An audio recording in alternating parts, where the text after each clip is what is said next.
What's going on, everybody? Okay, so I took my Jeep in today to have the oil changed. Yes, I'm too lazy to do my own oil changes. I have way too much stuff going on to do my own oil changes. So go ahead and slam in the comments if you want to, but I'm too busy for that.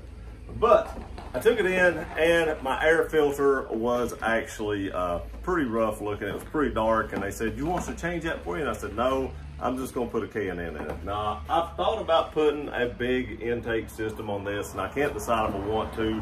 So I thought I'd go ahead and pick one of these up. They're about $55 or so. We're gonna go ahead and throw this in here. One of the reasons I don't know if I want to put a big intake on this is I do take this thing off-road some. Probably 85 to 90% of my driving or more is on the road, of course, just like everybody else's is, but I do take this off-road. And I don't know if I want a big K&N or big old cone filter or something sucking in all that dust without some kind of box around or something. That's just my thinking. I don't know how realistic that is, but I am going to put a K&N in it. Now, a lot of people don't like K&N filters. They say they don't filter enough, but I've been using them in vehicles for years. So going to throw this in here. This should add a little bit of horsepower, but nowhere near enough to notice. So it is what it is. Let's get this thing installed and get that dirty filter out. Okay, so this should be a pretty easy thing to do. You just got some tabs right here to pop loose.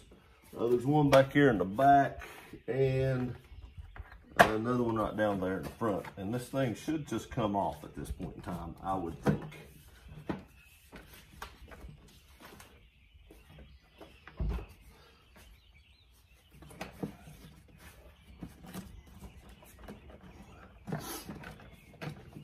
Actually, you may have to actually unscrew this. The way this thing's bolted down here, we'll probably have to unscrew this little clamp to actually get this off. Be right back, I'll get a screwdriver. Okay, to actually get this off, I had to unscrew this screw, and then unscrew this screw, and then take that off. I don't know why Jeep has to make things complicated. But this isn't horrible, but it isn't exactly clean. So we're gonna be replacing this with a K&N. Got some decals, stuff like that. These do come in a sealed bag in case you've never bought one. And they're oily. These are old filters. You should just pop right down in there like so. And then just set your cover back down.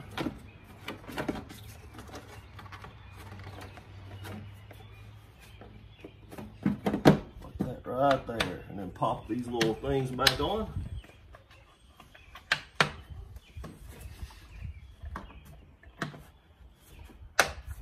It's all popped on. Now all we got to do is put these screws back in and we'll be done. Just that simple, or hard in other words, compared to every other vehicle I've ever done. Crazy. Okay, there you have it. It wasn't bad. It was just aggravating that this tube is actually bolted down in a couple of spots, and I see why they did it now, but it's actually bolted down in a couple of spots, and you can't really get this out without unscrewing a couple of bolts. So it wasn't difficult. It was just more difficult than normal. It's a Jeep thing, I guess. But there it is. Got it in. Got that old dirty filter out. Got the new K&N in. Like I said, it may add a couple horsepower, maybe. But that wasn't why I did it. I did it just because it allows the engine air to flow a little more freely into the engine. And that was dirty, so you don't ever have to really replace these. You may have to re-oil them and stuff like that, but you don't really have to replace them. Hope you liked this video. If you did, hit that thumbs up. Make sure to subscribe, hit the notification bell, and we'll see you next time.